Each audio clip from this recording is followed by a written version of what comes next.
Bismillahirrahmanirrahim. Assalamualaikum warahmatullahi wabarakatuh. Harus pakai ini dulu. Alhamdulillahirrahmanirrahim.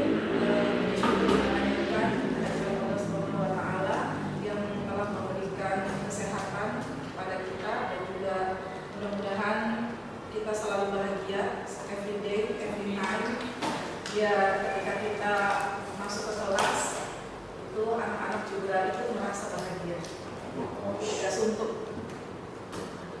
Baik, saya ucapkan terima kasih kepada Bapak Ibu yang sudah hadir dalam kegiatan CGP ya, atas nama Bapak Henry Munandi Eskom, yang mana kayaknya mungkin ada ya dari beberapa dari kita ini yang sebelumnya sudah pernah mengikuti kegiatan beliau ya, tapi hari ini judulnya yaitu diseminasi aksi nyata modul 1.4, yaitu diseminasi budaya positif. Mudah-mudahan dengan acara ini ya, sekolah kita SMK Negeri 1 Indramayu bisa menerapkan budaya positif nanti yang akan disampaikan oleh Bapak Henry Munandi ini. Karena sebenarnya diseminasi itu yang berada dalam bahasa Indonesianya mendorong partisipasi lebih banyak dulu ya, untuk bergabung dalam program Merdeka Belajar, tujuannya mah itu ya, dan memberikan kontribusi pada pendidikan di Indonesia. Jadi tadi juga saya dapat pesan dari CGP ya, dari semua CGP maupun dari PP, termasuk mungkin mengingatkan saya juga agar semua guru khususnya di SMK Negeri 1 Indramayu, terlepas dari apakah itu guru makro umum, makro kejuruan maupun guru BK ya, bergabung untuk menjadi guru penggerak gitu ya. Ya khususnya saya pribadi ya, mungkin saya usahakan. Kemudian hasil akhir yang diharapkan dari kegiatan ini, yang pertama kita bisa memahami apapun yang disampaikan oleh CGP ya. Kemudian yang kedua, kita bisa menerapkan metode budaya positif, penerapan budaya positif yang nanti akan disampaikan oleh CGP, bagaimana cara untuk menerapkan budaya positif itu di sekolah ya, yang baiknya itu seperti apa gitu, sehingga bisa menciptakan kondisi atau lingkungan sekolah ya yang benar-benar memang aman, comfortable ya, nyaman, dan juga anak-anak peserta kita bisa menganggap bahwa sekolah ini merupakan rumah kedua gitu ya bagi kita semua. Baik, mungkin itu saja yang bisa saya sampaikan atas nama Bapak Kepala Sekolah. Kurang lebihnya saya mohon maaf. Dari Taufiq wal Hidayah. Wassalamualaikum warahmatullahi wabarakatuh. Waalaikumsalam.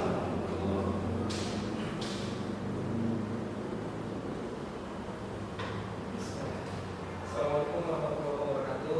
Waalaikumsalam. Terima kasih untuk Bu Willy yang sudah mengawali acara ini, dan saya juga ucapkan terima kasih kepada Bapak Ibu wali kelas dan BK serta kesiswaan guru hebat yang dalam hal ini sebagai audiens dalam kegiatan diseminasi aksi nyata saya budaya positif pendidikan guru penggerak. Jadi di sini saya hanya berbagi informasi yang saya dapat, sharing. Mangga nanti berikutnya apakah bisa diaplikasikan atau hanya ditelan saja, tapi mudah-mudahan memberikan dampak yang positif tidak hanya kita, tapi imbasnya adalah kepada peserta didik atau murid.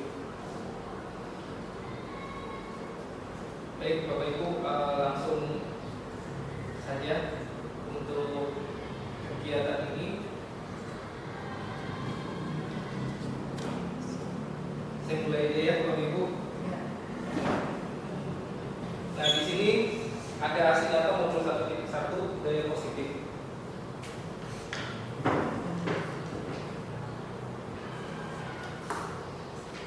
Ini ada beberapa hal yang hari ini saya sampaikan atau saya berbagi informasi. Yang pertama adalah disiplin positif, yang kedua motivasi perilaku manusia, yang ketiga ada kebutuhan dasar, keempat posisi kontrol restitusi, 5 keyakinan kelas, dan yang keenam adalah segitiga restitusi.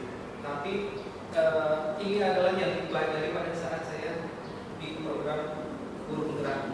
Tapi dalam kesempatan ini saya tidak bahas semuanya yang ada di sini karena membutuhkan waktu yang lama. Saya minta 1 jam aja Bapak Ibu untuk tetap ada di ruangan ini. Baik, lanjut. Kita ice breaking dulu. Ya, kita tambah Bapak Ibu. Saya akan bisa ice breaking yang dengan gerakan. Jadi coba yang seperti ini. Tetapkan Mbak.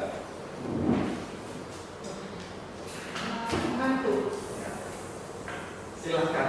Kira-kira siapa? Penyanyi wanita. Ya. Ini wanita. Nun. Sama dengan dia apa itu? Ya, sama dengan dia.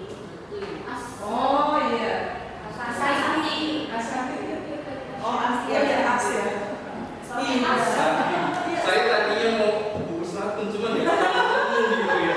Apa ini? Oh ini masih selera ya? Selera. Iya. Jadi banget. Ya terus mau apa? Iya. Busanya. Namanya begini. Padahal ruang kerjanya kan biasa saya sambil pandang sesuatu apa? Gitu juga. Munculnya itu. Lanjut Bapak Ibu yang kedua.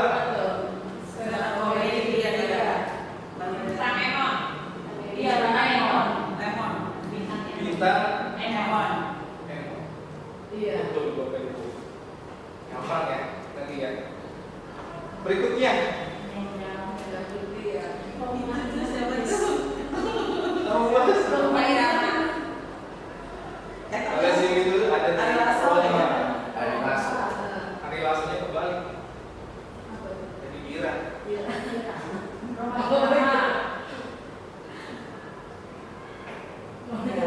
Lah, bisa. Saya bisa ya seperti itu Bapak Ibu kalau untuk yang skripsi. Jadi kalau di dalam ruangan pada saat lokal karya, ya ampun saya sih. Oke, berikutnya. Betul, di sini beda-beda. Tidak bisa kita paksakan untuk bisa seperti yang dicontohkan sama PP ataupun CGP yang lainnya. Banyak cara untuk bisa membuat suasana menjadi tidak tegang gitu ya. Ini Bapak Ibu, bantu saya. Ini ada pertanyaan pematik. Apakah yang mau disebut atau yang dimaksud dengan disiplin?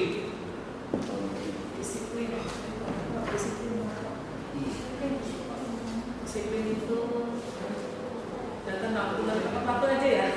Data 6 bulan 4 itu enggak Disiplin.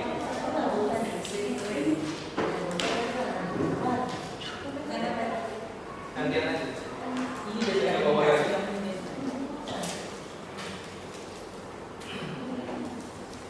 Disiplin. Disiplin.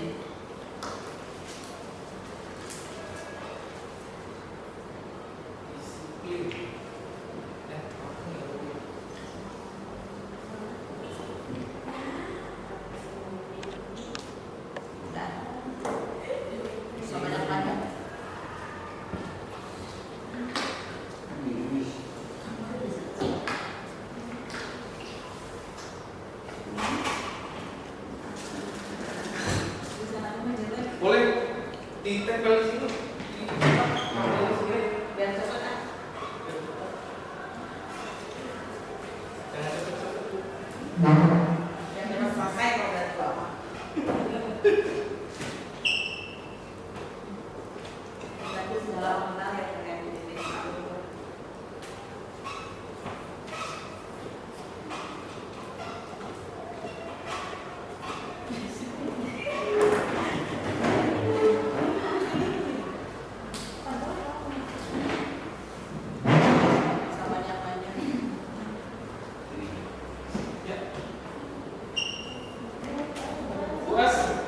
Biar saya bantu tangan aja sudah selesai.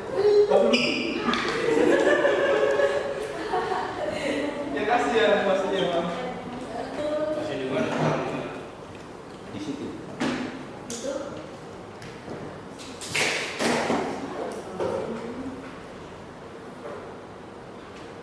Lampung aja, apa sih? Mungkin saya Berbeda nulis. Lengkap visualnya. lengkap ya. Biasanya ada landasan hukumnya juga. Yuk, kok nggak ada nempel ini? Ini ada Pak. Ada nggak bisa? Iya, Balik Pak Harko. Boleh.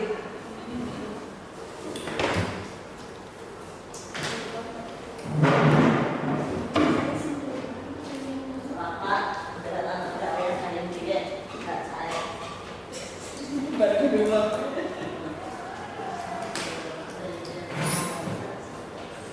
Ini saya makan ya. Sambil makan Bapak Ibu.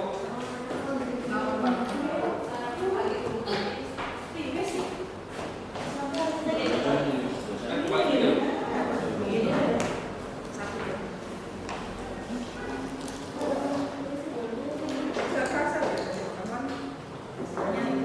Udah ya berarti ya. Oke.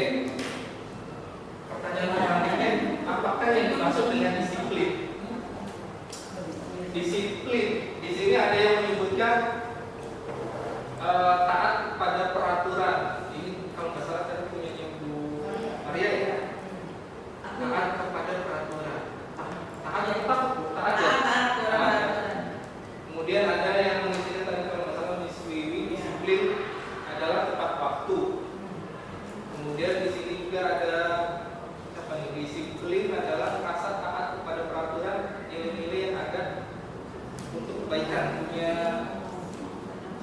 Pak Idris. Kemudian di sini juga ada yang menuliskan disiplin adalah perilaku mengikuti aturan yang berlaku demi kepentingan dan tujuan bersama. Ini punya Wiin. Berikutnya disiplin adalah melakukan atau perilaku yang tepat waktu. Pak Harto ya. Selanjutnya ada buku Slatun tadi, disiplin adalah tindakan seseorang yang mengikuti aturan yang dibuat baik oleh lembaga atau lainnya. Ada punyanya Bu Asri ya, disiplin adalah sesuai aturan, sesuai peraturan. Dan yang terakhir adalah cara taat pada peraturan. Ini punya WK. Terima kasih Bapak Ibu. Jadi disiplin itu setelah kita baca satu persatu adalah berhubungan sama peraturan. Ya, kalau kita kaitkan dari 8 stigma tadi, jawaban dari Bapak Ibu berkaitan dengan peraturan.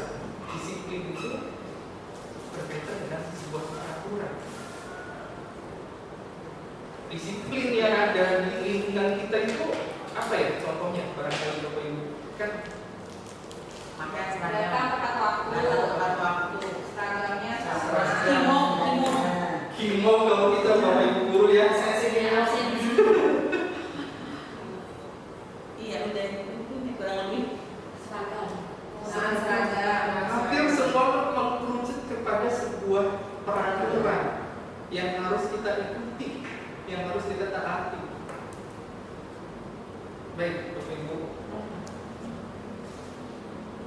Makna dari sebuah kalimat disiplin dari bahasa Latin yang artinya adalah belajar. Disiplin diri membuat orang menggali potensinya menuju sebuah tujuan apa yang dihargai. Ini adalah disiplin, adalah belajar. Tetapi makna kata disiplin telah berubah ternyata. Adalah sesuatu yang dilakukan seseorang pada orang lain untuk mendapatkan kepatuhan. Disiplin itu kecenderungannya disiplin dengan ketidaknyamanan, bukan dengan apa yang pencapaian suatu tujuan pendidikan. Berarti belum tumbuh dari diri kita sendiri, Cuma kesadaran kita sendiri. Tapi disiplin adalah sebuah paksaan, mengikuti sebuah aturan, gitu ya, Bapak Ibu ya. Setuju nggak? Atau memang yang kita rasakan seperti itu? Saat ini masih Kan lama maksudnya sekali. kalau yang saya pahami kan dari sesuatu hal yang dipaksakan dulu gitu kan. Seperti halnya saya membiasakan anak itu ya dari paksaan dulu. Sholat tuh dipaksa dulu gitu. Misalnya seperti itu. Nanti tumbuh kesadaran bahwa oh ada waktu-waktu di saat-saat tertentu itu kita harus sholat. Jadi awalnya memang paksaan dulu sebelum akhirnya tumbuh kesadaran itu dipaksa dulu gitu. Karena kan pola pikir anak kan berkembang sesuai dengan tahapan berpikirnya gitu. berarti kalau menurut pendapat saya, Ya, kalau tidak sholat. disiplin, kalau saya sih merasa seperti yang Pak Hendri katakan bahwa saya itu disiplin, misalnya saya disiplin timok karena pengen gajian gitu ya. Ya. Kalau nggak timok saya nggak gajian gitu Ya. kan syarat potensi.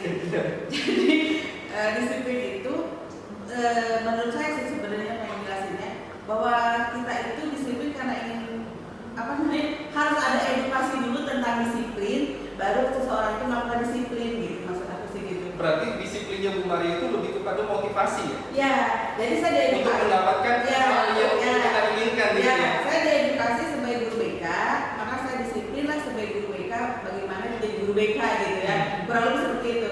Saya disiplin sebagai seorang istri, bagaimana saya harus menjalankan kewajiban saya sebagai seorang istri. Jadi intinya aku mengikuti aturan itu ada edukasi dulu gitu. Ada dianggap bahwa semua yang dikasih kalimat disiplin itu edukasinya semua sudah S3 ada gitu. Jadi disiplinnya disiplin sudah S3 pengetahuannya. Belajar dulu, edukasi dulu kan.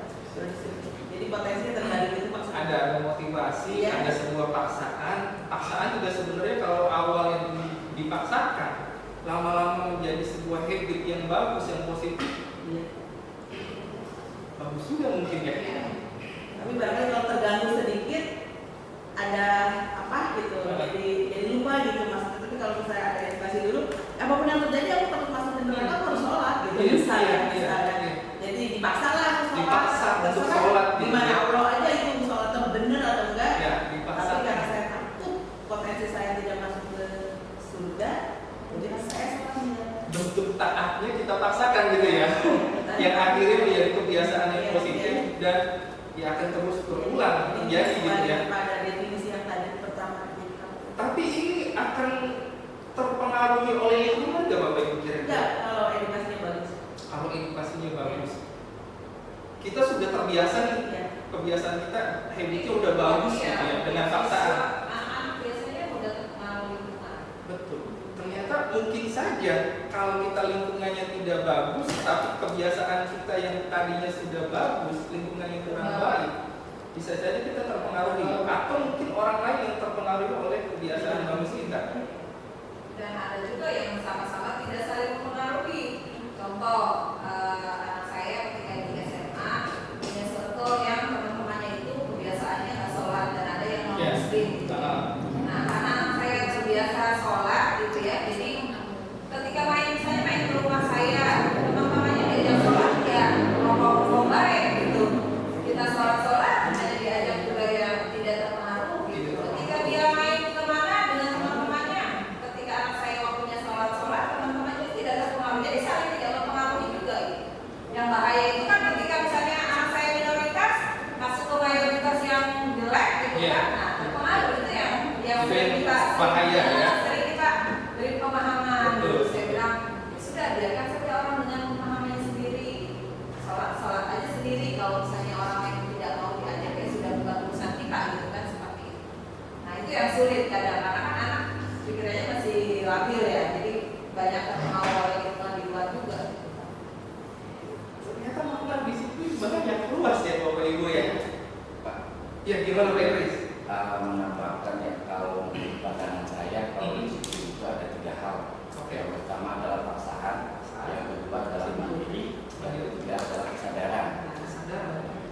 Yang pertama adalah paksaan. Paksaan betul apa yang dikatakan Ibu Ingin bahwa peraturan itu harusnya disosialisasikan dulu, diterapkan. Lalu yang kedua adalah mandiri.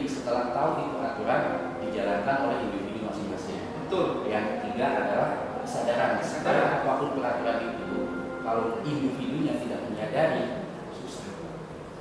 Keren banget ini Pak Idris, Bapak Ibu. Sekali ngomong 3 langsung muncul semua nih Pak Idris. Ceritanya Terima kasih Pak Idris. Menyimpulkan. Menyimpulkan. Tuh. Ternyata luas. Nanti belum dari sisi DK-nya. Asli. Kira-kira gimana Mas ya? Kalau dari sisi DK. Saya malah bertanya-tanya Pak, kenapa arti disiplin yang pertama dengan budaya itu kok berbeda? Kalau yang pertama itu kan yang saya lihat itu kayaknya yang tadi Pak Idris bilang mandiri. Kenapa yang pertama itu langsung mandiri? Sedangkan ketika di budaya kita itu kan itu kayaknya mandiri ya. Kita sudah tahu misalnya di sini Belajar. kita belajar. Nah tapi kenapa masuk ke budaya kita itu malah diawali dari terpaksa? Ya. Ada apa gitu? Kayak ini juga saya ngambil dari sebuah artikel ya, materi yang ada di CGP, karena ya tadi makna disiplin telah berubah karena sebuah lingkungan. Makanya saya awali dengan sebuah lingkungan yang tadi Bapak Ibu tuliskan di sini juga kan berhubungan disiplin itu dengan waktu, disiplin berhubungan dengan ketidaknyamanan, kebiasaan. Kebutuhan. Ya, jadi kalimat disiplin itu karena lingkungannya kita cenderung kepada sebuah aturan. Kayaknya disiplin munculnya adalah sesuatu yang dilakukan seseorang untuk mendapatkan kepatuhan. Tapi ternyata diungkapkan oleh Bapak Ibu banyak. Oh, luas ya disiplin itu. Tapi sebenarnya tidak lepas dari makna asal ya. Asal, ya. Disiplin tadi kan belajar. Belajar. Dari proses paksaan sampai mandiri itu kan adalah proses belajar kalau menurut saya gitu ya. Nah kalau dari sisi bahasa ada namanya peyoratif ya, artinya pergeseran makna dari yang tadinya positif menjadi lebih negatif gitu, atau kalau dari negatif ke lebih positif kan ada peyoratif. Nah mungkin pergeseran makna yang tadinya belajar menjadi paksaan itu ada pergeseran yang sedikit lebih menurun gitu ya, maknanya dari yang baik menjadi kurang baik gitu kan. Tapi kalau menurut saya kalau dilihat dari makna asal belajar itu memang proses untuk menuju kemandirian itu kan butuh perjalanan, butuh pembelajaran kan. Ketika anak dipaksa begini, harapan kita sebagai pendidik dari kepaksaan itu akan timbul kesadaran pada dirinya bahwa oh iya sebenarnya kita itu butuh ya untuk begini, bukan karena disuruh, tapi akhirnya timbul kesadaran sendiri yang nantinya akan menjadi habit gitu kan, seperti itu. Jadi makna belajar itu ya dari dipaksa sampai akhirnya mandiri itu kalau menurut saya. Berarti memposisikan kitanya ada di lingkungan yang mana ya? Akhirnya kita ini dari sebuah mengamati orang-orang yang ada di lingkungannya kita, mengamati oh pembiasaannya seperti ini ya. Nah itu kan bisa dikatakan sebuah proses belajar, mengamati. Oh ternyata saya berubah nih di lingkungan yang bagus, mengamati dulu. Oh ya oke, saya terapkan kayak gitu. Seperti itu. Ya. Karena belajar sendiri adalah perubahan perilaku dan pengetahuan agar dapat menyesuaikan diri dengan lingkungannya. Keren ini menghargai formulasi.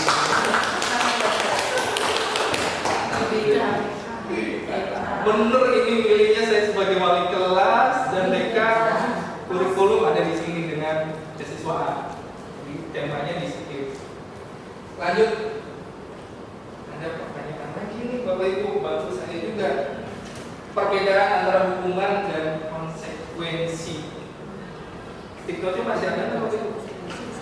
Masih ada ya? Ada tapi nggak nempel. Yang nempel? Tinggal satu. Tinggal satu, masih ada banyak. Nah, Pak Idris panjang Pak Idris penjelasannya. Nggak boleh cerita. Boleh.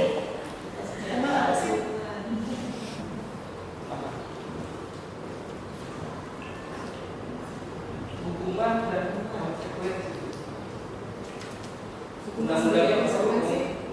Undang-undangnya perlu.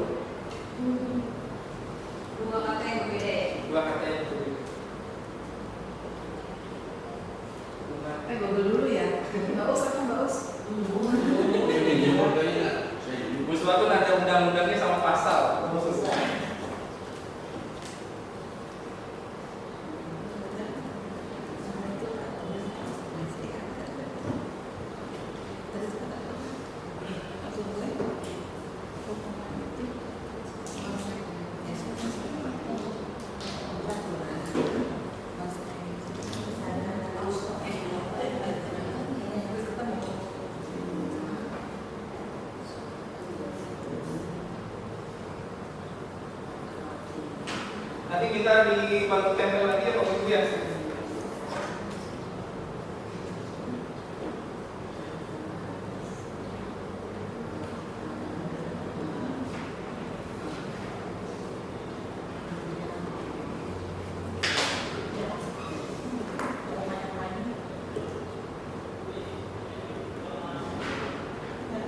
Gak usah banyak-banyak nih.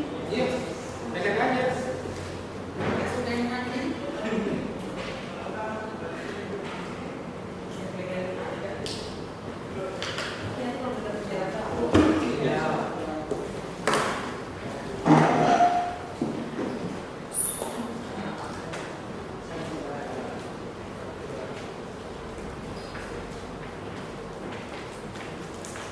Sampai.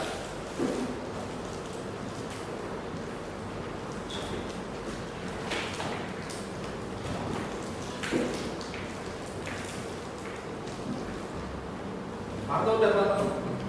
Enggak.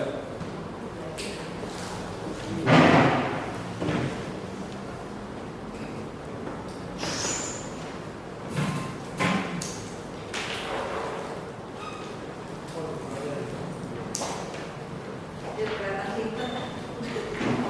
Aku bodoh. Dia tetap bisa.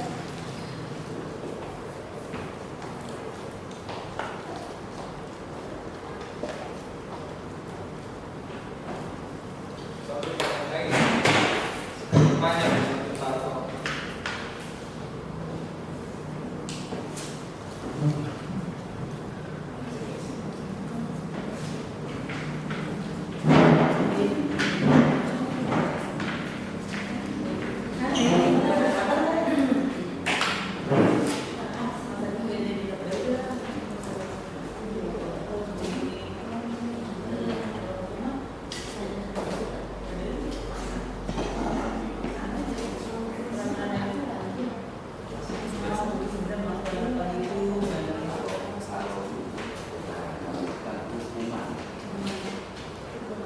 Hukuman dan konsekuensi. Ini hasil yang saya dapatkan dari Kumaria. Hukuman adalah peraturan, sedangkan konsekuensi adalah kesadaran. Berikutnya dari Pak Idris, hukuman adalah bentuk cara agar mengubah perilaku menjadi baik.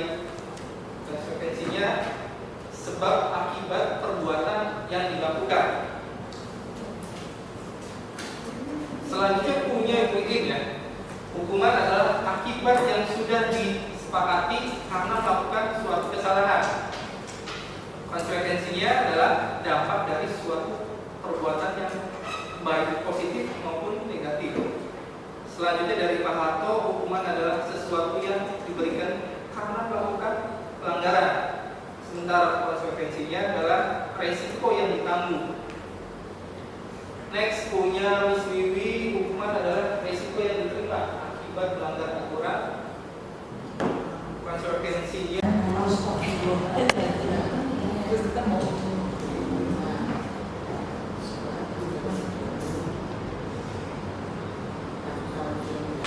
nanti minta dibantu tempel lagi ya Bapak Ibu ya.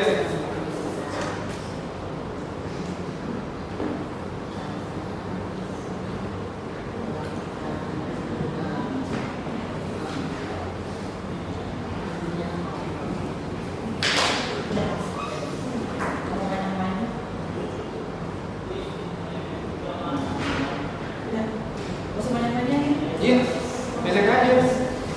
Gak usah banyak-banyak nih.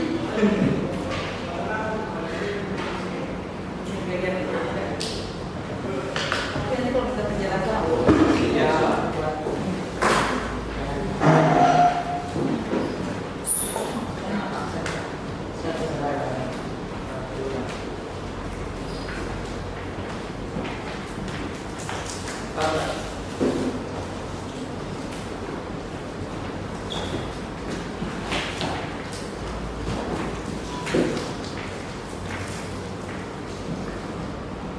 Parto udah Parto? Enggak.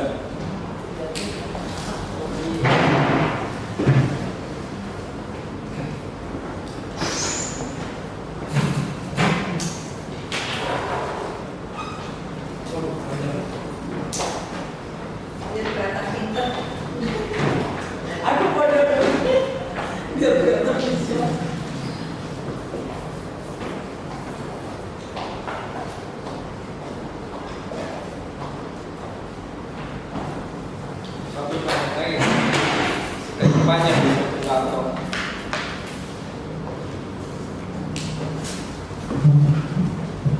Thank you.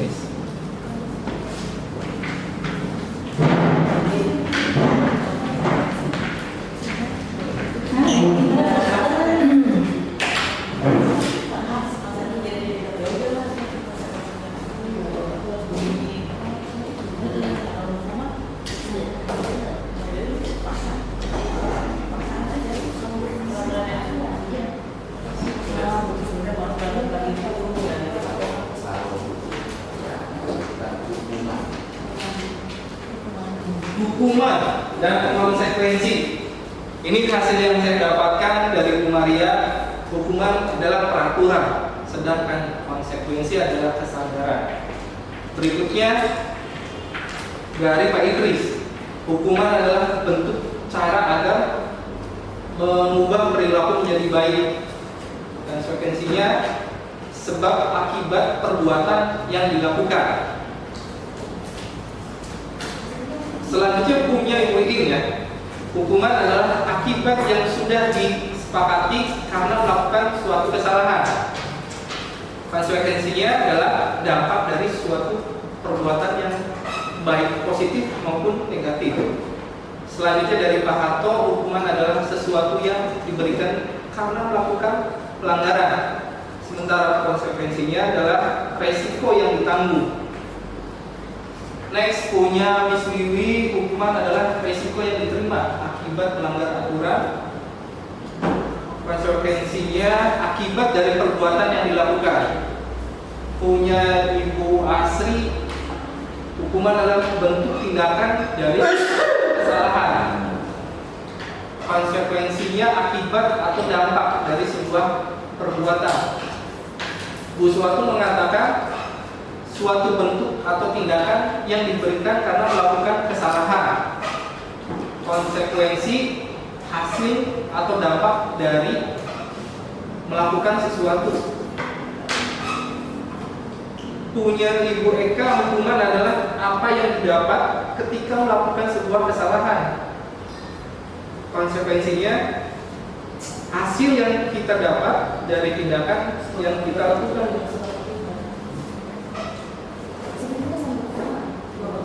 Semuanya hampir sama ya? Iya. Semuanya hampir sama.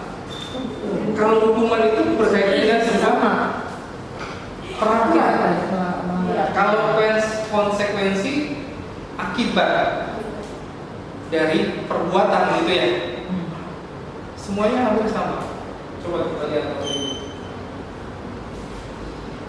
Nah, di sini hukuman adalah bersifat tidak terencana atau tiba-tiba. Anak atau murid tidak tahu apa yang akan terjadi dan tidak dilibatkan.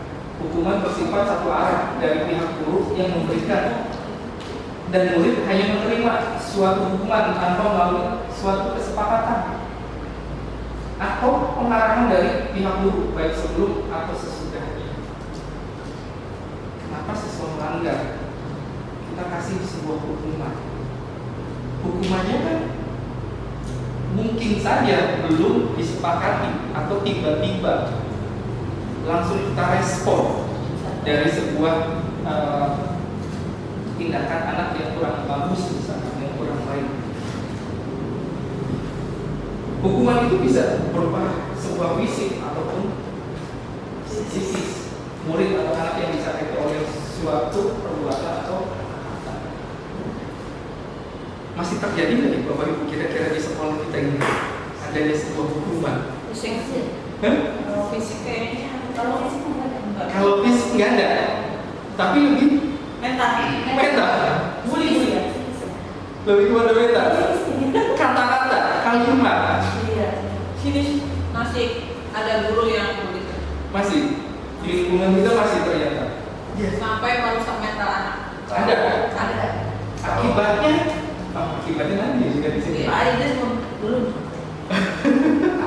Pak Idris mau kasih contoh kasih soal duduk di sini ada Pak. Tapi kalau dalam bentuk bisnis mungkin ada sedikit.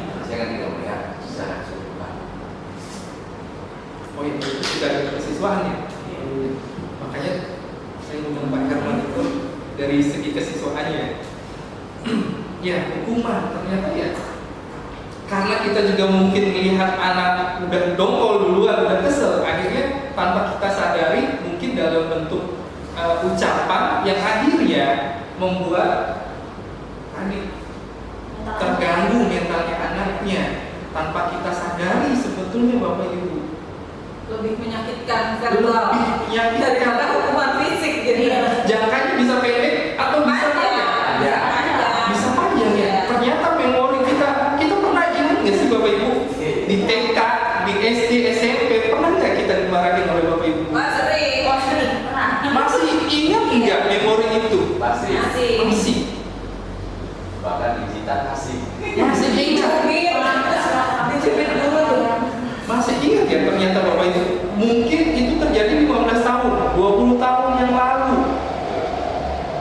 Beda mungkin di usianya Pak Harto tuh lagi merenung saya berapa puluh tahun yang lalu ya. Pak Harto lagi ngitung ternyata 30 tahun yang lalu saya SD pernah dimarahin. Mungkin terjadi. Jadi memorinya bisa kita panggil lagi, ternyata dampaknya panjang ya. Bu ini.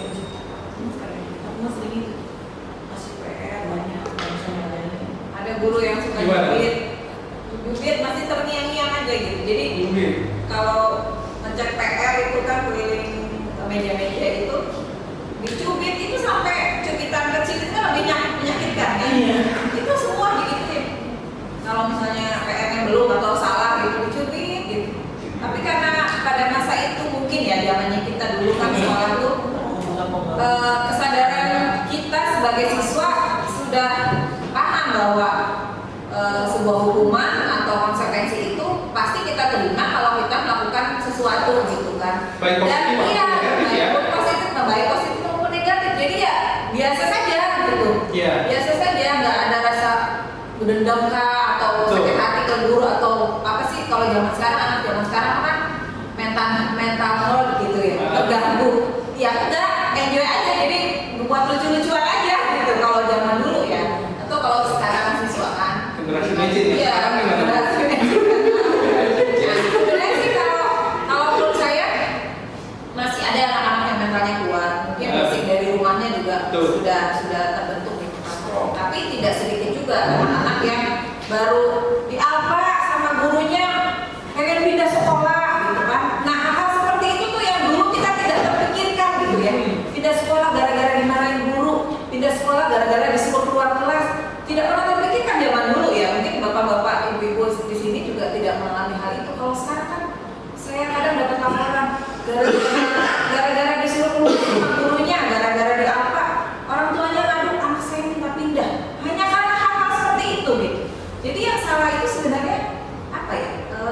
Pembentukan mental dari rumahnya itu karakter ya, pembentukan karakternya dari orang tuanya yang tidak menguatkan gitu ya. Ketika kamu begitu, ya kalau contoh saya misalnya anak saya nangis, kenapa? Gini.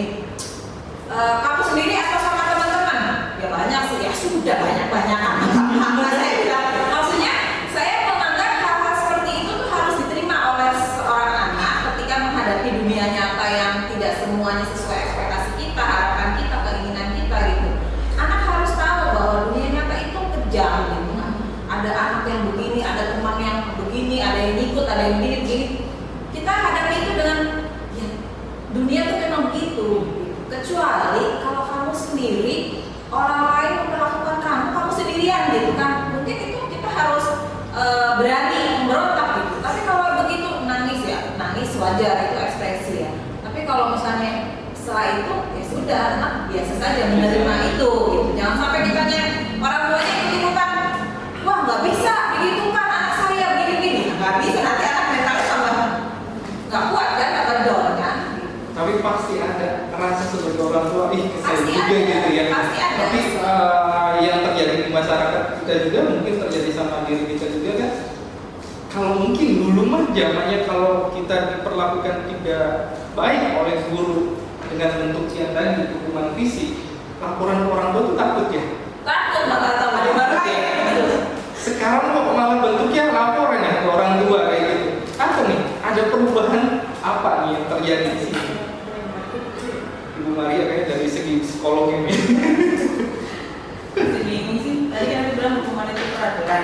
kalau ngeliat isinya tuh masih amati bersifat satu arah dari para guru. Berarti itu tetap aja peraturan, guru sudah pegang peraturan ya, kalau siswa begini-begini nggak boleh ngapa-ngapain gitu ya. Nah, hukuman diberikan berupa fisik maupun psikis kemudian anak. Ini kayaknya nggak ada ya, karena menurut saya hukuman itu tetap harus peraturan. Jadi Harus guru yang peraturan. menghukum itu tetap harus mengikuti peraturan yang ada di sekolah. Jadi tidak boleh keluar dari konteks sekolah, misalnya seragam, kaos kaki, baju itu harus ada peraturan dulu baru boleh menghukum. Peraturan ya? Iya. Tapi kalau misalnya tidak ada peraturannya, guru tidak punya hak untuk menghukum. Kalau kata aku ya, karena memang itu di luar konteks kita sebagai pengajar. Misalnya tiba-tiba anak, Bu, aku pengen minum yang satu aqua kecil, yang satu aqua gede. Itu marah, kenapa bawa yang aqua gede? Nah itu nggak bisa, tidak ada aturannya bahwa aqua itu harus yang kecil gitu. Kalau kata aku ya. Dan tetap peraturan itu satu arah dari saya ke kamu, nggak boleh kamu ke saya. Murid nggak boleh hukum kita yang harus hukum murid gitu. Ada SOP-nya lah gitu, bahwa guru tuh boleh begini. Kalau hukuman fisik yang tiba-tiba itu nggak boleh kalau kata aku. Yang spontan itu bersifat tidak terencana itu nggak boleh kalau kata aku. Tapi kalau yang terencana itu boleh, kan kita tahu kan diumumkan jangan siswa. Gitu. Oke, peraturan. Peraturan. Tambahan lagi Pak. Gimana? Kalau menurut pendapat saya, semua pergeseran moral, gitu ya, pergeseran budaya, semua itu kan tidak terlepas dari perubahan zaman ya.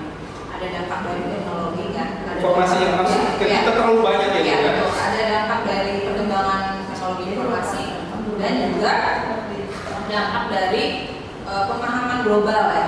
Misalnya ada pemahaman tentang HAM, hak asasi manusia, itu kan akhirnya berdampak ke semua aspek, Betul. termasuk di pendidikan, ya kan? Dikit-dikit melanggar HAM, dikit-dikit melanggar HAM. Guru begini mendisiplinkan siswa, itu melanggar hak anak. Lah, ketika peraturan dihadapkan dengan hak anak, lalu batasannya itu mendidik itu seperti apa? Kan sulit akhirnya kan. Kemarin ada berita yang guru menghukum anak karena disuruh sholat nggak mau, akhirnya dituntut oleh orang tuanya 50 juta, melanggar hak anak. Ya, jadi ada pergeseran itu karena dampak dari banyak hal. Ya. Teknologi informasi juga luasnya informasi sekarang yang orang hanya melihat di media sosial, akhirnya meniru perilaku seperti itu. Terus juga dibuatkan dengan hak asasi manusia yang menurut saya secara pribadi, hak asasi manusia yang digaungkan oleh dunia barat yang akhirnya diadopsi oleh Indonesia itu banyak sekali yang bertentangan dengan nilai-nilai Islam. Kalau di Islam, kita kan tidak diajarkan haknya manusia itu ya, kalau bertentangan dengan haknya Allah gitu. Ya kan? Hak bersama, hak ada hak orang lain di situ. Bertentangan dengan hak kita ya. Kalau misalnya itu bertentangan dengan hak umum, hak orang lain dan haknya Allah ya, tidak ada yang namanya hak manusia, itu tidak ada. Kalau menurut saya pribadi. Sementara karena kita ini ya pemahamannya tidak semua berlandaskan nilai-nilai Islam kan, akhirnya kan hanya mengadopsi mentah-mentah gitu ya. Oh ini HAM, melanggar HAM, oh ini begini-begini. Akhirnya kan mereka anak seolah-olah banyak perlindungan karena tidak, oh saya tenang aja, nanti saya akan dilindungi oleh HAM gitu, seperti itu akhirnya. Termasuk perilaku yang menyimpang, dikit-dikit itu melanggar HAM, dikit-dikit, nah kan seperti itu kalau menurut saya. Jadi luas sebenarnya Pak, perubahan ini dampaknya dari banyak hal. Berarti masuk ke ini Bu In, masuk ke profil pelajar Pancasila, kemudian dari Merdeka Belajar, Miss Wiwi. Ini kayaknya kalau kita sebuah hukuman atau sebuah peraturan dibungkus dengan itu gimana ya? Iya, bisa. Hukuman yang peraturan yang memperbolehkan memberikan hukuman sesuai dengan HAM gitu kan, istilahnya. Jadi tidak boleh memberikan hukuman itu ada fisik ataupun ada psikis segala macam nggak boleh. Iya. Harus proporsional aja. Coba kita lihat yang hukumannya bentuknya kepada profil pelajar Pancasila Iya, atau gitu, iya. tadi Merdeka Belajar. Iya. Sebenarnya boleh nggak sih kita memaksakan yang tadi Bu? Kamu silakan sholat berjamaah dulu, bareng-bareng sholatnya. Boleh. Karena ada peraturan yang sudah dibikin bahwa di sekolah itu kudu sholat berjamaah misalnya. Itu siswa sudah merdeka belum di situ? Oh, itu penerjemahan merdeka Pak. Berarti dari sisi yang lain. Ya, sudah. Sisi yang lain. Jangan terjemahan Ketakwaan yang lain. Jangan terjemahan merdeka syarat dewek gitu Pak. Iya. Ustaz, kalau saya kayak Di Islam ada peraturan yang membolehkan orang tua menghukum anaknya ketika umur sekian belum sholat. Ya, Berarti kan hukuman itu boleh. boleh. Tujuannya apa? Karena untuk kebaikan si anak ini kan. Sebetulnya arahnya ke sini. Sebenarnya arahnya ke sana. Iya. Ada aturan dalam Islam tuh harus sholat wajib gitu kan ya. Tapi anak tidak menjalankannya, boleh ada hukuman itu. Ya. Nah, kalau kita bandingkan dengan hukuman misalnya di sekolah, nanti ujung-ujungnya kan kalau yang seperti itu dipukul, HAM, ya kan? Makanya saya bilang banyak hal yang bertentangan gitu. Karena HAM itu kan diadopsi dari dunia. Tidak bisa di dua bidang yang tidak bisa ditangani oleh kita dan kejahatan. Karena harus ambil alih kasus. Ambil alih kasus. Tidak bisa diselesaikan. juga ada yang Ya. saya melihat anak saya juga ada yang dia Ya. melandai. Saya Kalau sekarang kan ada kasus yang sudah ya. Ini kan sudah ada kasus yang sudah jelas, ada jelas melabai ya. Saya lagi nangani kasus yang jelas melabai. juga di KP 3 ada. Kan jadi buka ya. Jadi buka kasus ya. Ya. Itu udah jelas. Itu ngomong dan lesbi. Oh, Ada kasus lesbinya. Sebenarnya khawatirnya memang ini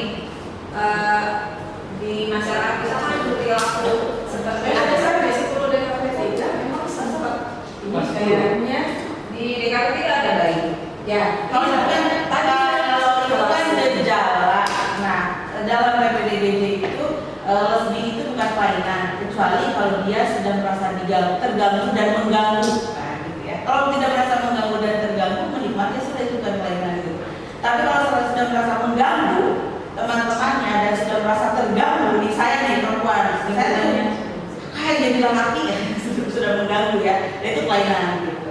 Nah ini yang sedang saya tangani kasusnya sudah mengganggu dan terganggu, itu harus ditangani. Tidak bisa oleh pendidik ditanganinya, pasti harus dialihkan ke psikiater atau pada ahlinya psikolog. Nanti kata psikolog ya udah diberhenti aja sekolahnya, dia ada rekomendasi harus cuti atau harus berhenti atau cut atau apa gitu. Begitu maksudnya. Nah nanti dengan kasus kita DKP juga Julfikar itu bisa ditanya ke dokternya. Bagaimana kata dokter? Anak ini harus istirahat dulu, itu pegangan kita. Jadi kita tidak mengeluarkan, tapi dokter ahli tangan kasus mengatakan rekomendasi anak ini harus istirahat karena tidak mampu secara fisik. Gitu. Itu yang dipegang. Jadi dinas ketika menunggu sama kita nggak bisa lah kalau ini anaknya memang harus istirahat dan tidak ada sistem cuti di kita. Betul. Sistemnya dikembalikan kepada orang tua. Jadi seperti itu ya. Nah sekarang juga aku ada kasus sedang proses dulu belum lapor di kurikulum. Anak itu sudah jadi. Ini kasusnya agak besar, tuh maaf ya, mohon maaf disimpan. Ini udah jadi, kayak bilang kan bawa aja ke psikiater atau ke psikolog gitu. Oh. Kalau sudah pasti, nanti rekomendasi dari mereka. Dan dia juga faker artinya gini, dia perempuan jadi laki-laki, pasang foto laki-laki, macarin ke teman-temannya. Dan teman-temannya sudah merasa terbuai ya secara mentalitas bahwa dia laki-laki. Ketika ditelusuri, ternyata dia perempuan satu sekolah. Jadi itu ada dua kasus yang menjaring dia. Dia faker, dia juga lesbi gitu ya. Yang jadi korban anak multimedia contohnya. Dari ceweknya anak perhotelan. Itu udah jadi ada 3 kasus. Pakai mukanya anak multimedia, pelakunya anak perhotelan, yang dipacari anak akuntansi komplit kan. Ya Allah. Ini lagi dalam proses Bu ini ya pasti masih belum mengakses ya. Agak susah ya, Pak. Agak susah ini. Jadi kasusnya ada 2. Dia itu psikopat, dia itu pintar, makanya dia bisa jadi faker. Dia pintar, dia pintar. Tapi dia juga lesbi. Tapi dia juga lesbi. Jadi berbahaya dari satu sekolah harus di-cut karena dia samping jahat dan berkelainan. Jadi bangsa aku ya jahat ya. Jadi samping dia itu melakukan kejahatan itu teman-temannya, juga dia berkelainan. Teman-temannya udah memaafkan, tapi dia udah malu sendiri. Itu faker kalau kata aku itu seperti kamu itu. Ya harus ya dan stres ya dengarnya. Aku juga stres. Itu juga benar kalau misalnya mereka itu punya kecenderungan seksual gitu, mereka katanya bisa mengenali sesamanya ya. Oh iya Karena karena bisa menularkan. iya karena dasarnya kalau pakai Pak Ibu Eka sama saya bertatapan itu kita bisa saling mengagumi langsung bisa satu sama lain bisa jadi lebih satu sama lain. Baunya sama atau gimana? Ya, enggak. Ya, oke. Bapak Ibu terima kasih. Akhirnya banyak ungkapan-ungkapan dari teman-teman BK wali kelas dan ternyata ya siswa kita Tidak sempurna sandalnya.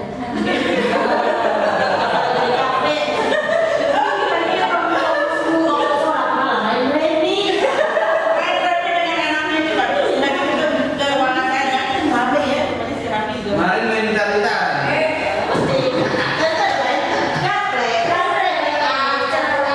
walaupun sudah ada peraturan, walaupun sudah diingatkan.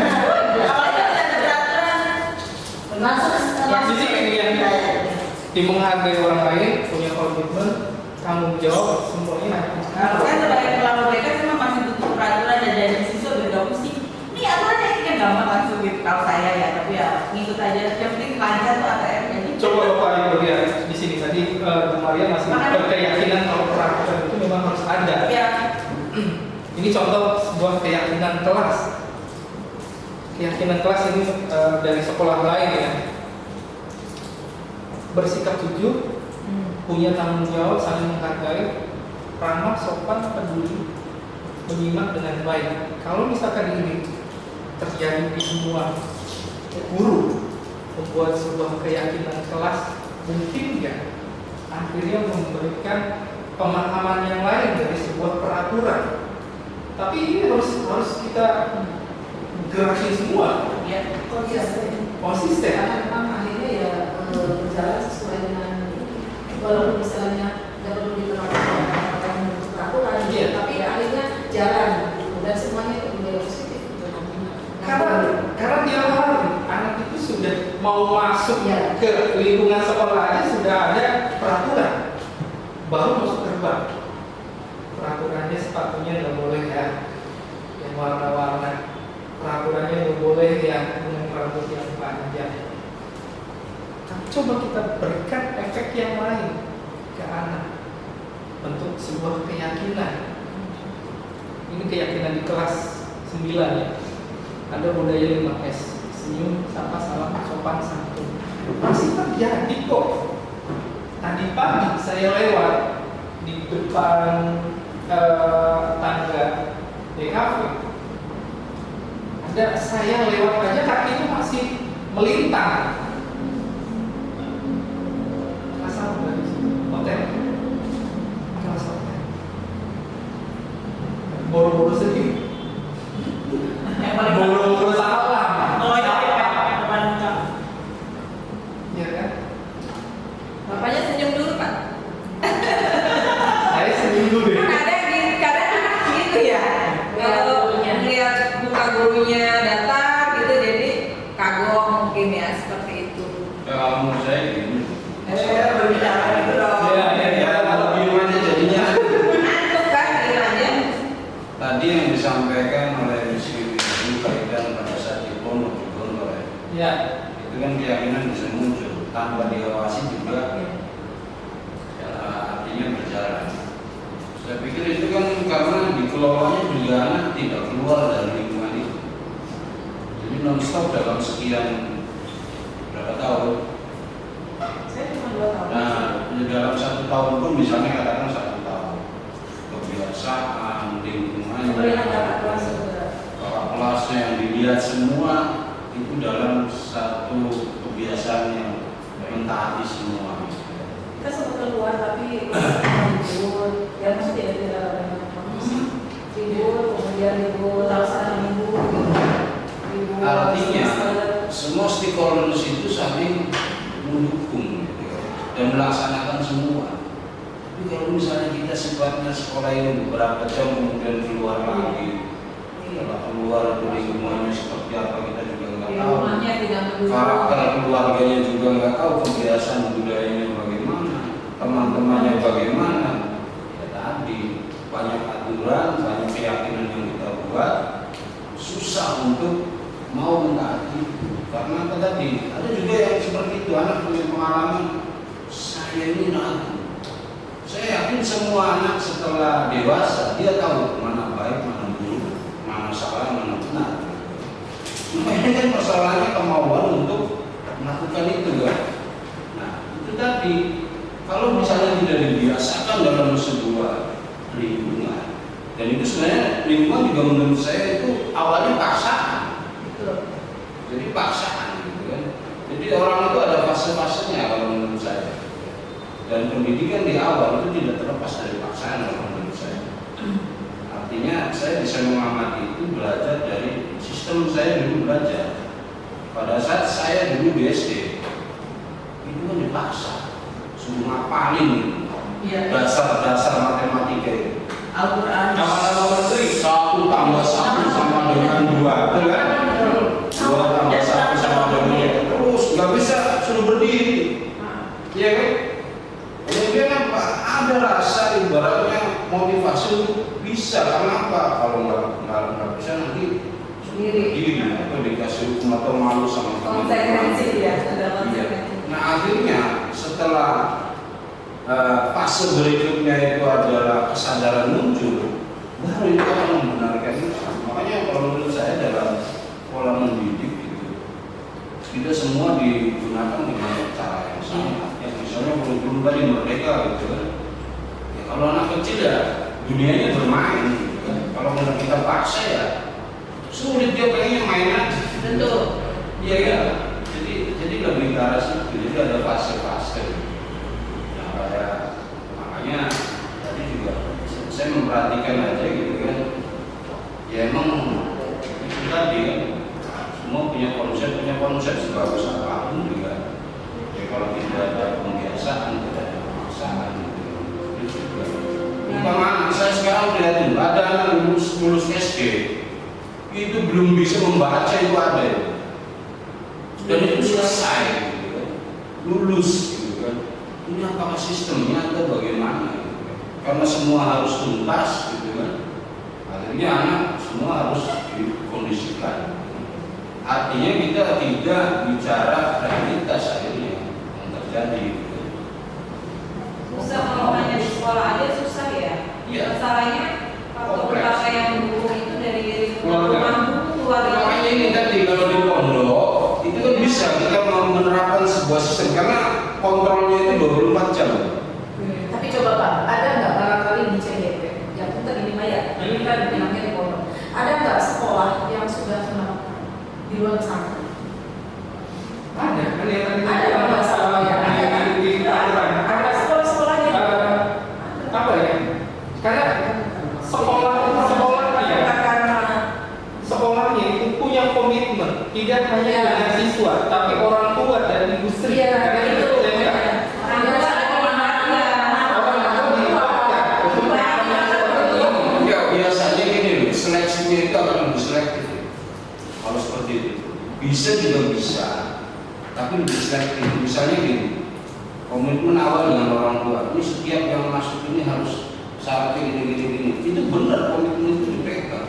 Kadang di kita itu kan ya pada saat awalnya saja. Setelah proses itu terjadi pembelokan.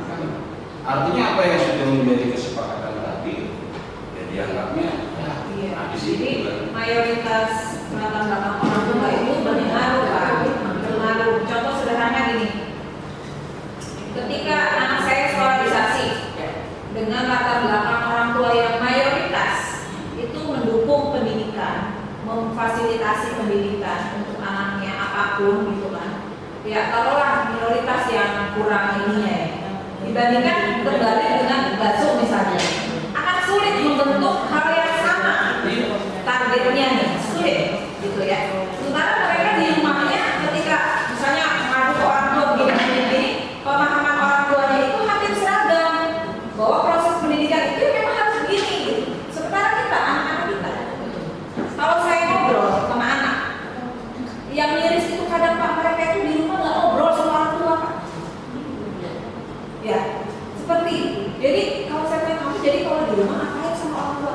Saya waktu tahun lalu wali kelas KPLB pada nanya. Iya, saya wali kelas KPLB ketika momen hari guru mereka ngasih surprise, saya peluk anak satu-satu itu sampai ada yang pelukannya tidak mau dilepas. Apa alasannya? Ibu peluk lagi. Kenapa? Saya tidak pernah dipeluk sama orang tua. Saya nangis, Pak. Maksudnya yang dibutuhkan anak-anak itu kan di rumah itu kan pelukan hangat, ngobrol, di sekolah bagaimana, teman-teman kamu bagaimana gitu. Bukan kamu ranking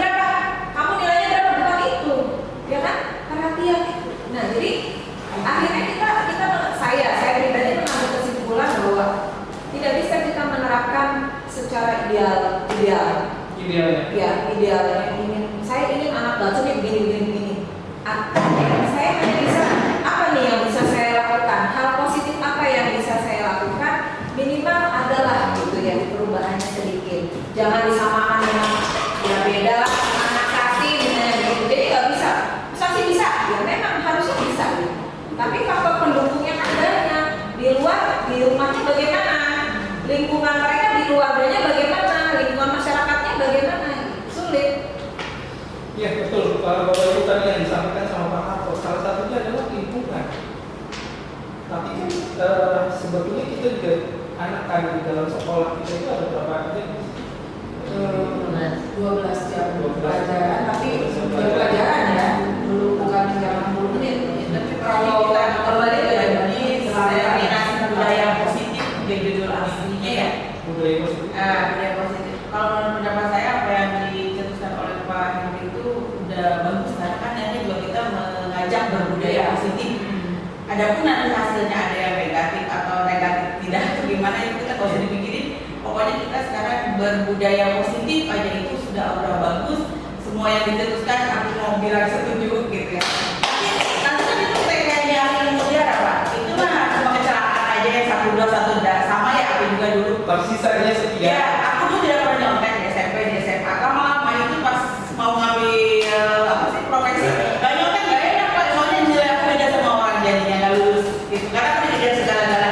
Padahal aku dulu mau nilainya 6, nilainya 4, nilainya 3. Itu aku di lingkungan yang semuanya negeri itu aku kuat yang nyontek. Malah aku pernah ngadain statistik kuliah di detik-detik akhir karena gak bisa aku pergi aja daripada nyontek. Nah, tapi lama-lama memang kadang-kadang aja gak boleh nyontek sedikit mah. Itu terjadi sama saya itu. Ya, jadi budaya Jangan kuliah. positif. Kita kan niatnya mau masuk budaya positif, ada yang muncul negatif, ada yang kritik sedikit udah abaikan saja. Kita kembali kepada Allah Subhanahu wa taala. Betul. Itu yang saya sepakat karena itu yang Jadi dinamakan sekarang dengan jangan Pak. Tapi artinya gini, menurut saya yang tadi disampaikan sama Pak Harto, saya setuju semuanya stakeholder yang ada di sini selain kita, kepala sekolah, semua lingkungan yang ada di kita. Kalau kita yang tadi yang saya bilang, kita mulai dari lingkungan Yang kecil mulia. di DKV berjenjang dari Insya Allah. kelas 11. Mudah-mudahan nanti dalam kelas 12 memberikan impact yang bagus keseluruhannya, maka akan menjadi kebiasaan yang bagus. Tapi kalau kita yang tadi susah lingkungannya, lingkungan di luar, berarti kita siap menerima konsekuensi yang tadi. Banyak lari ke asri, banyak lari Jadi itu yang dia melihat. sedikit itu tugasnya BK lah. Yang kalau tidak semuanya menjadi positif itu mah tugasnya BK mau gimana lagi. Kalaupun anak banyaknya di lingkungan luar sekolah yang entah seperti apa, tapi pada saat mereka kembali ke lingkungan sekolah yang bagus, mungkin saja kebiasaan yang tadinya di luar sekolah yang banyak negatifnya, yang harus ketemu dengan orang-orang yang punya kebiasaan yang bagus di sekolah, jadi saja dampak negatif yang di luar akhirnya tidak dilakukan. Mengurangi. Dan sudah terbukti kan ya lulusan kita emang lebih baik dibanding yang lain. Itu berarti karena budaya positif yang selalu kita terapkan di sekolah terus menerus adalah 90% yang tidak ikut aturan 1-2 orang. Ya ini saya bicaranya sebagai ketua jurusan saja di KP inginnya memberikan lingkungan yang kecil itu ya lingkungan positifnya, budaya positifnya. Minimalnya itu dilakukan oleh saya. Kayak gitu. Ya ada senyum, sampah kayak gitu. Tetap aja gitu. Kakinya anak melintang gitu ya tanpa acuh gitu kita lewat tetap aja kesel kayak gitu ya. Udah biarin aja ya. Ya biarin aja itu kan jurusan yang lain. Tapi kan nggak bisa kayak gitu juga. Kalau aku kalau lagi musik biarin aja dia berarti ngambek. Ya, sepatah. Lanjut dulu di sini. Nah, ini ternyata ada kesepakatan kelas, ada tepat waktu masuk dan keluar kelas di sini, ada berdoa, semuanya disepakati. Jadi aturannya dibuat bersama-sama, disepakati bersama-sama. Mungkin saja harus ditandatangani bersama-sama dalam satu kelas itu. Harus terbentuk nih Bapak Ibu, saya rasa ini harus terbentuk di dalam minimalnya kelas Bapak Ibu. Kemudian nanti mungkin saja terjadi kesepakatan kelas di semua guru mapel. Saya yakin akan memberikan banyak positif di sini.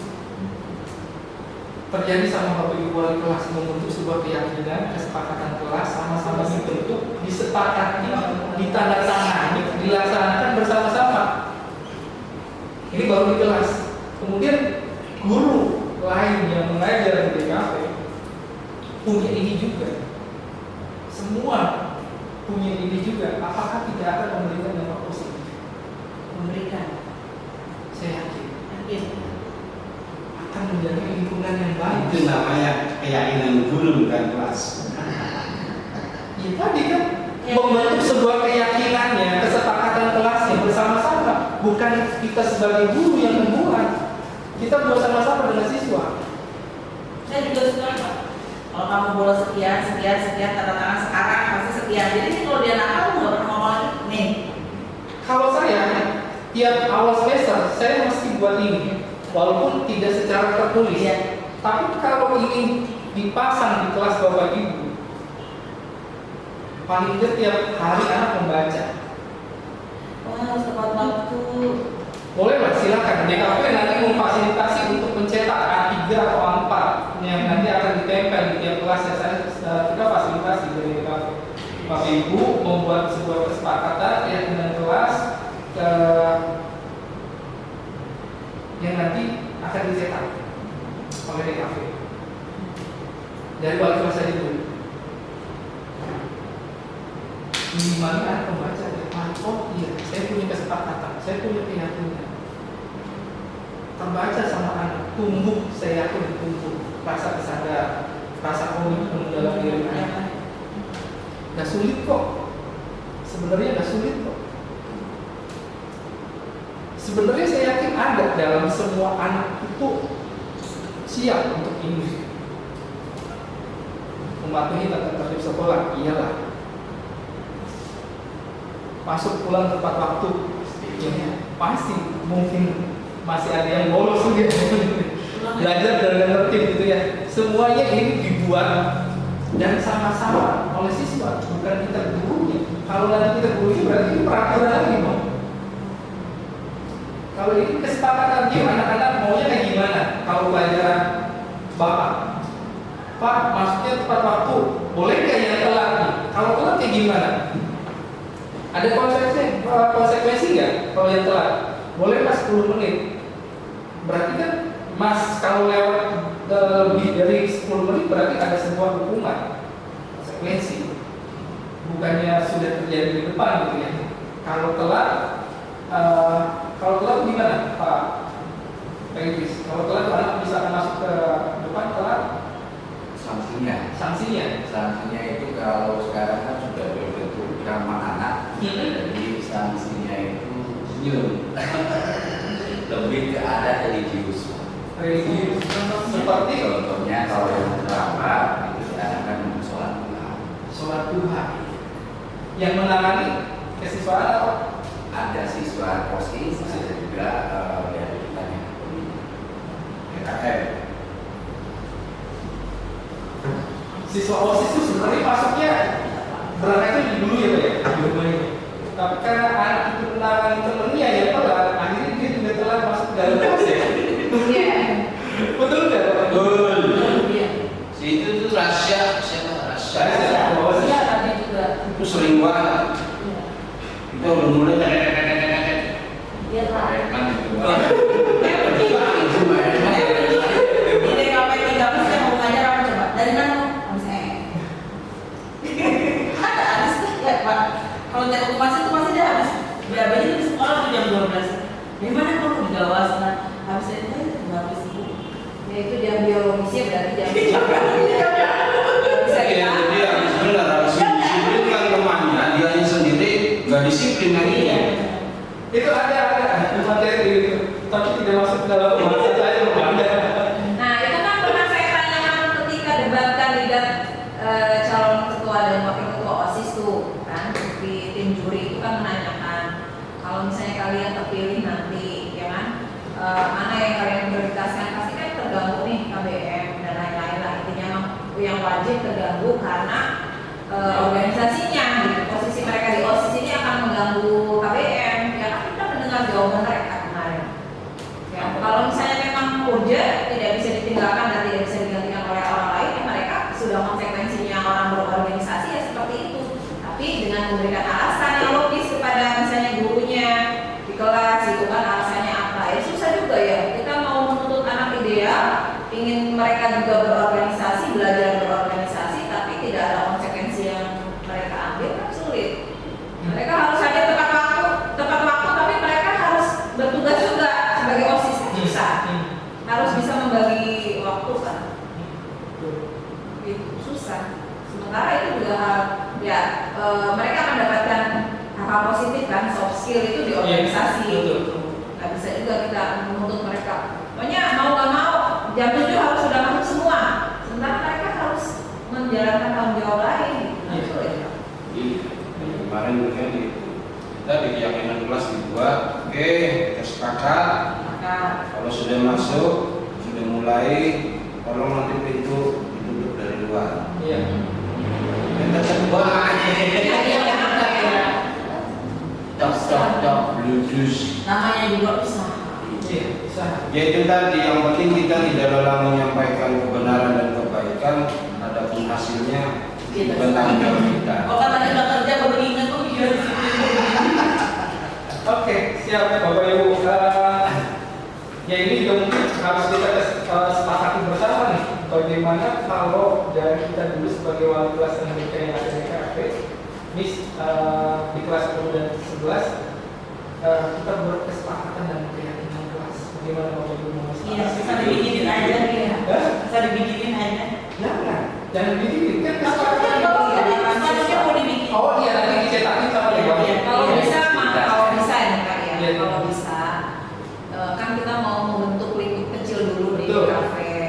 Karena kesepakatan itu harus dari anak, munculnya dari anak. Kalau bisa sih jangan berbeda-beda. Karena kan misalnya ini tiap guru bikin kesepakatan. Itu yang Pak. Ini guru ini dengan guru ini begini, dengan guru ini. Kalau bisa sih semua anak di kafe itu dikumpulin ya. Sama semua guru-guru dan wali kelas di kafe sama kajurnya. Misalnya suatu saat kalau memungkinkan di aula kita bikin kesepakatan anak di kafe. Jadi seragam semua di kafe itu sama aturannya. Kalau tiap guru saya Pak Idris begini, saya begini, puyeng juga kan anak tuh. Ya kan? Kita mau banyak kesepakatan. Saya tadi melihat Pak Sudin ya.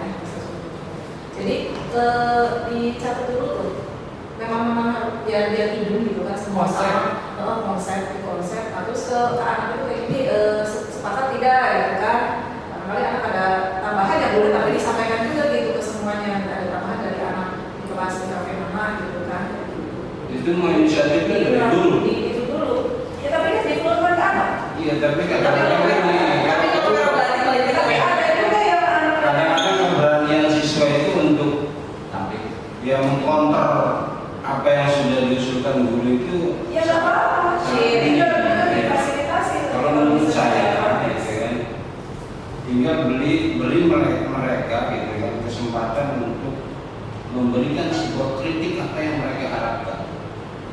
Jadi nanti dari situ mereka akan menyampaikan apa yang menjadi keinginan dan harapannya itu.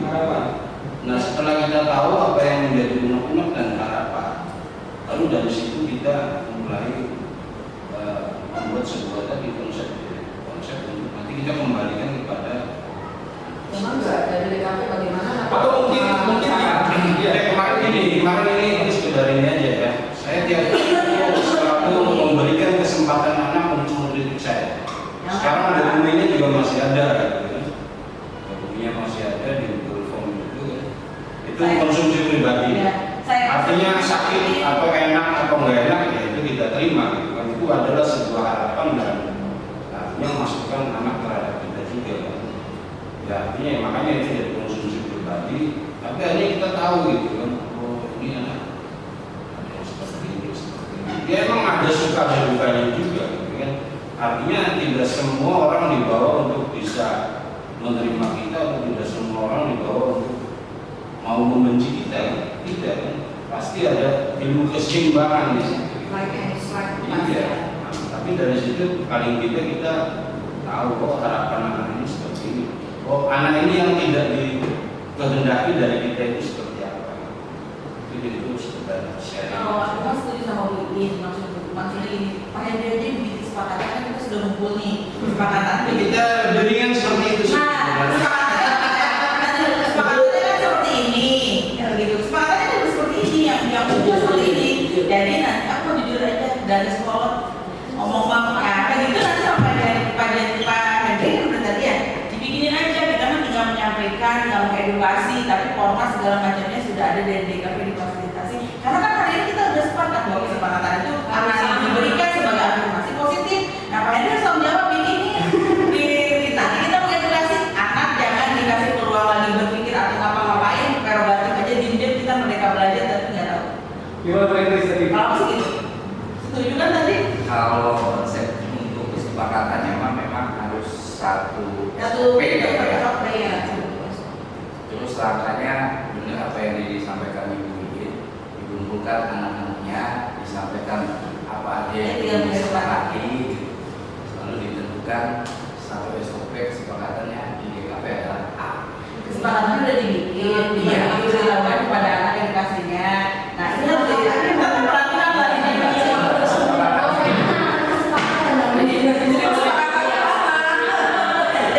Jadi kalau Pak Hendri mas sebenarnya kan aku tangkap dia memikir pola, ya memikir pola kesepakatan kelas. Kalau kesepakatannya dilaksanakan oleh kita, berarti kan seolah memberikan pekerjaan ini kepada kita untuk ngumpulin anak, membuat kesepakatan apa yang paling. Nah gitu kan? Nah kalau gitu ya mah enggak sih. Kalau aku enaknya kan kesepakatannya sudah ada nih. Kalau bentuk skripsi mungkin Pak Hendri harus fix ya gitu bentuknya. Ya udah kesepakatannya itu diberikannya kepada guru pengajar, ditempel di kelas, kita mengedukasi ini loh kesepakatan kita. Setuju nggak? Setuju. Namun nggak setuju baru diganti deh. Ya benar. Tadinya harapannya begini Bapak Ibu.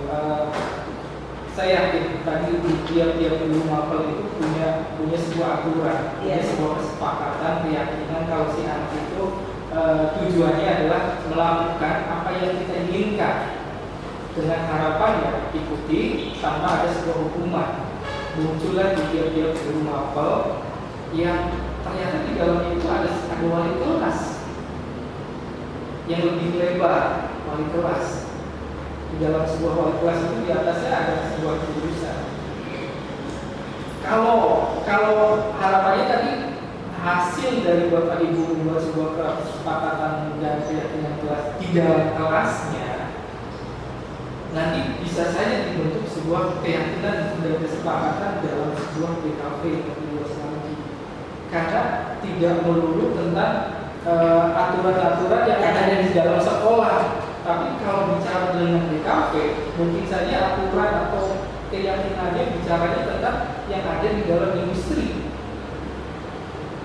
Kalau yang dari DKV akan merangkul itu, otomatis nanti akan imbasnya ya masuk peraturan atau keyakinan yang ada di industri. Harapannya kan Bapak Ibu membuat sebuah keyakinan dan kelasnya sebagai kelas itu Bapak Ibu. Tapi kalau lisan kan juga kita Kalau lisan akan bilang. Maksudnya kalau lisan kan sering kita sampaikan. Oh iya. Kamu ambil tidak bisa itu. Berarti sekarang kita bentuknya tulisannya gitu. Kita ambil. Kita dalam seperti itu. Gak apa-apa, konsepkan sama Ibu yang sudah dijadikan kesepakatan bersama. Nah, disetkan di satu. Kan bisa kan? Disetkan gini ya nanti satu. Jadi konsepnya 1, 2, 3, 4 lebih banyak, jangan lebih dari 7 Bapak Ibu. Jangan sampai harus 10. Iya, jangan lebih dari 7. Siap dan Nanti anak itu akan nggak masuk gitu ya. Seperti peraturan lagi. Iya, banyak. Nggak mesti banyak, mau 4, mau 6, 7, maksimal 7 saja. Dalam kesepakatan atau keyakinan. Ya mungkin teknis aja itu mah Pak. Ya, itu kan lima ya. Teknis aja. itu udah bagus banget yang begini. Bagaimana cara posisi kontrol yang dikembangkan oleh Diane Rosen dan contoh penerapannya.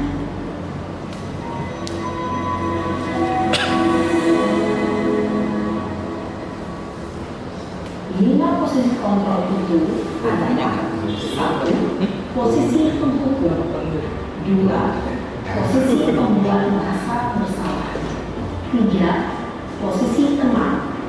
4. Posisi pemantau atau monitor.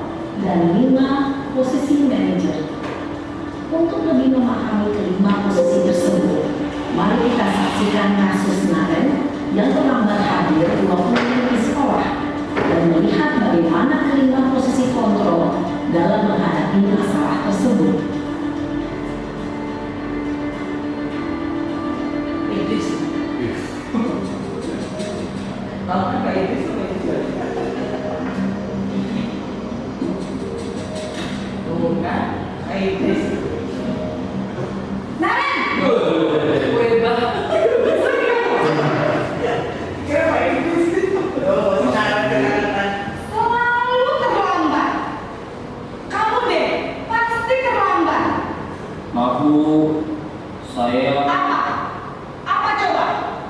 Alasan kamu apa lagi? Kapan sih kamu tidak terlambat? Malas sekali ya kamu jadi anak. saya Dasar pemalas. Gak kapok-kapok sih kamu. Sudah berapa kali terlambat? Sana, kamu pilih lapangan basket 2 kali. kenapa saya harus ke lapangan basket Bu? Kenapa? Kamu malah ibu. Berani-beraninya jawab. Sudah terlambat, masih berani jawab enggak? Sekarang, pilih lapangan basket 5 kali sekalian. Lihat Bako. Cepat, berhenti pergi sana lapangan basket.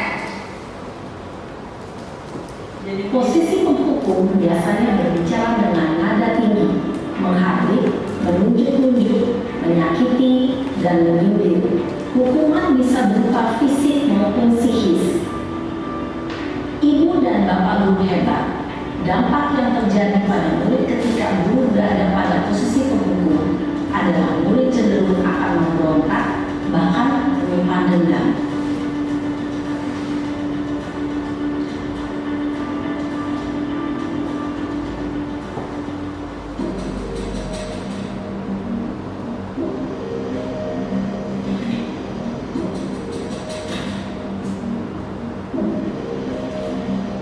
Naren,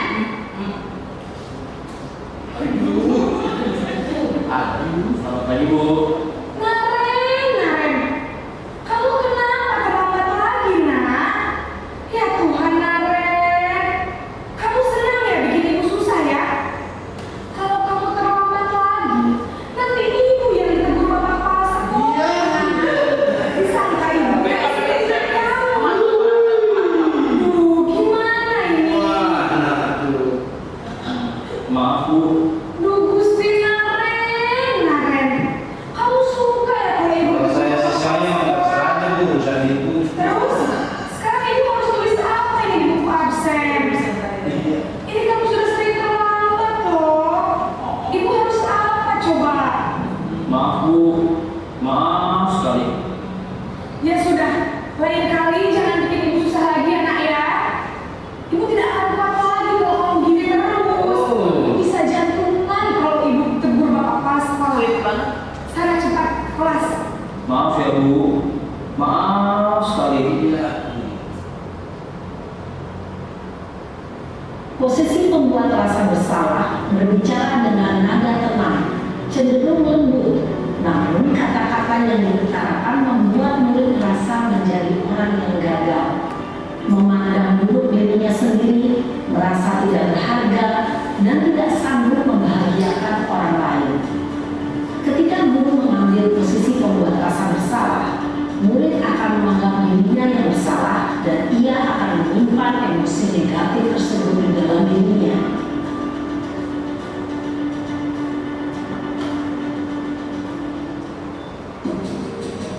Trik kecil sebagai teman tos.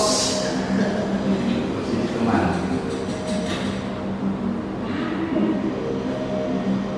Naren,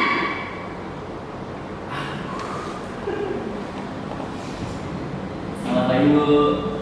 wah sudah jam berapa ini nak? Terlambat lagi ya sayang.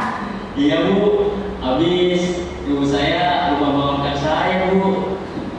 Kamu malah menyalahkan ibu kamu. Kamu bukannya anak yang larinya paling kencang. Kok terlambat Iya Bu, saya memang lambat bangun tadi.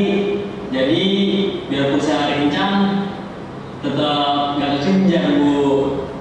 Ya sudah sana, nanti lain kali larinya lebih kenceng lagi ya, biar gak terlambat lagi. Bikin seneng ibu, demi ibu, bisa kan? Bisa lah Bu.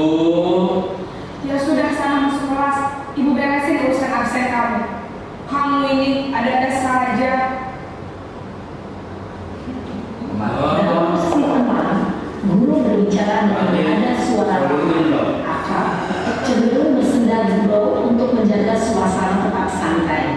Murid akan merasa senang, aman, dan akrab dengan guru. Identitas yang tercipta adalah identitas sukses atau berhasil. Namun, perlu diingat, karena ini masih dorongan eksternal, maka ada faktor ketergantungan dari murid kepada orang tertentu. Di sini guru aksennya, sehingga di lain waktu murid bisa berperilaku baik, namun hanya kepada orang-orang tertentu saja.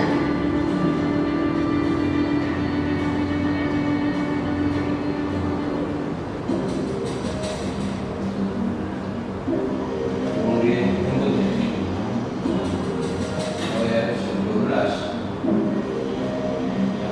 Naren! Yes. Selamat pagi Bu. Naren, apa peraturan sekolah kita tentang jam berapa kita harus masuk sekolah, nak? Kita harus di sekolah jam 7 Bu. Iya betul, sekarang sudah jam 7.20. Naren sudah tahu konsekuensinya jika terlambat hadir. Paham Bu, saya harus tinggal kelas pas jam istirahat selama 20 menit. Iya benar, konsekuensinya demikian. Jadi nanti jam 9.30 pas istirahat, kamu harus tinggal di kelas, kerjakan tugas tambahan untuk ketertinggalan kamu, ya? Baik Bu. Posisi pemantau mengandalkan penghitungan atau data untuk mengontrol murid. Guru mengarahkan murid berdasarkan peraturan dan konsekuensi. Seorang pemantau menunjukkan bahasa tubuh dan ekspresi wajah yang datar dan cenderung formal.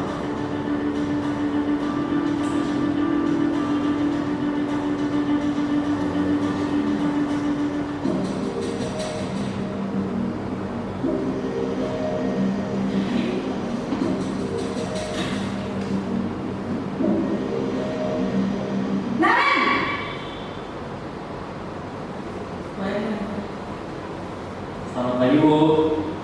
Selamat pagi Naren. Maaf Bu, saya terlambat.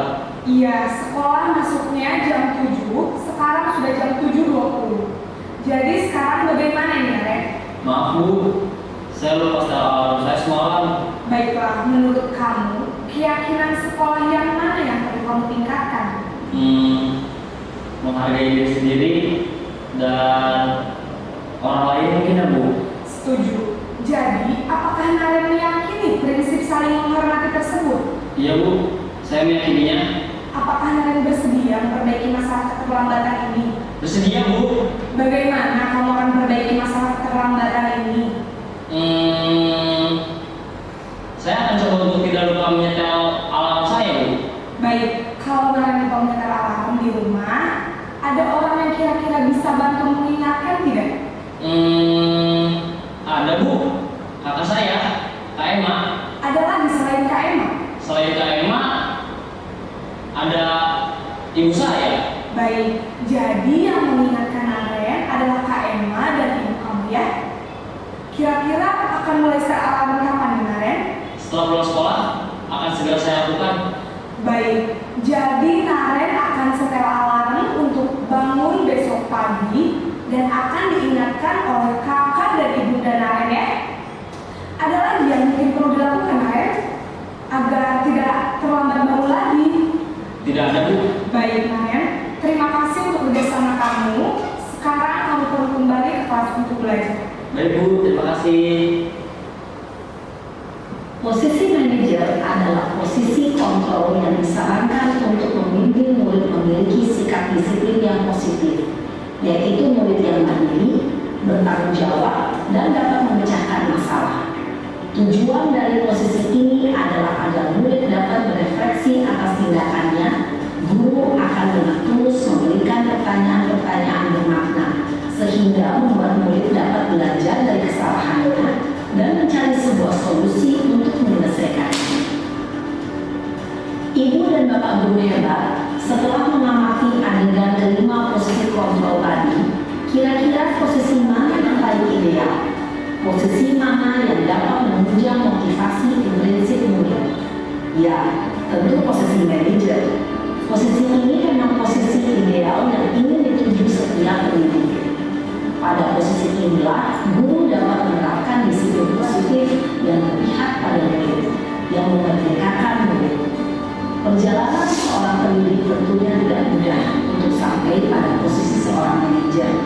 Namun, tujuan kita pasti, yaitu menciptakan murid-murid yang mandiri, merdeka, dan bertanggung jawab. Semoga penggambaran 5 posisi kontrol yang telah diperlihatkan ini dapat menjadi ajang refleksi bagi kita semua, agar dapat terus mengasah dan menerapkan disiplin positif yang memerdekakan murid. Mari terus berlatih dan bersemangat. Selamat menerapkan. Salam dan bahagia Ibu dan Bapak guru hebat. Gimana Bapak Ibu? 5 posisi kontrol. Kayaknya kalau langsung ke sebuah posisi manajer,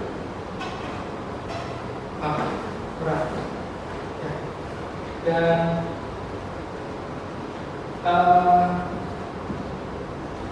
kita bisa melihat posisi kita tuh ada di mana. Menghukum, membuat orang bersalah, termasuk manajer. Kalau saya ternyata yang saya rasakan, kalau saya ketemu sama anak, ketemu sebuah kasus harus menyelesaikan, saya merefleksi diri saya masih ada di sini. Identitas saya gagal.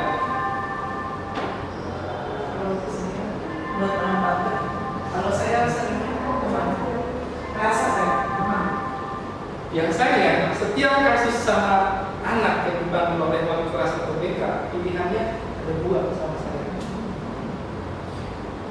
Mau merubah atau pilih sekolah mana? Simpel. Iya.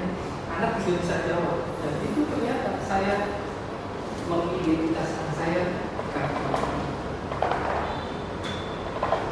Gak pernah marah saya, gak pernah membentak dengan bahasa yang lebih halus, tapi anak suruh pilih.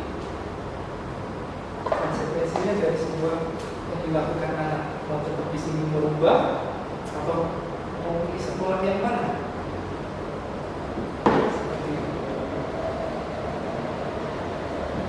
itu 5 posisi kontrol, dan saya ada di identitas gagal. Saya belum bisa menjadi teman buat anak-anak untuk menyelesaikan sebuah kasus. Gemes, gemes. Saya belum bisa menjadi pemantau, apalagi menjadi manajer.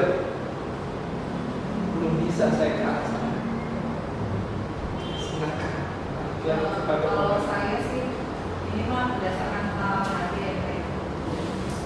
Kalau dulu ada anak yang keluar, alasannya apa gitu ya. Dari orang tua saya korek, dari teman-temannya saya korek, sampai saya panggil, saya ajak ngobrol, kenapa pengen keluar, merasa kecilkan, gak punya teman dan lain-lain seperti itu. Ternyata dari sisi orang tua mengakui bahwa ini anak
biarkan mereka berpikir, kalau begini nanti gimana?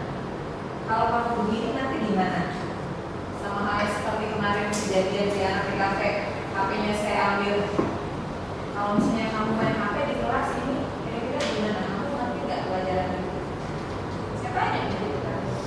Bukan, kamu nggak boleh begini. Bukan. Jadi kalau ibu ambil HP-nya berangkat, ini kalau misalnya kamu tetap main HP di kelas, apa? Kamu ngerti nggak nanti pelajaran ini? Paham nggak? Enggak. Jadi dia berusaha membuat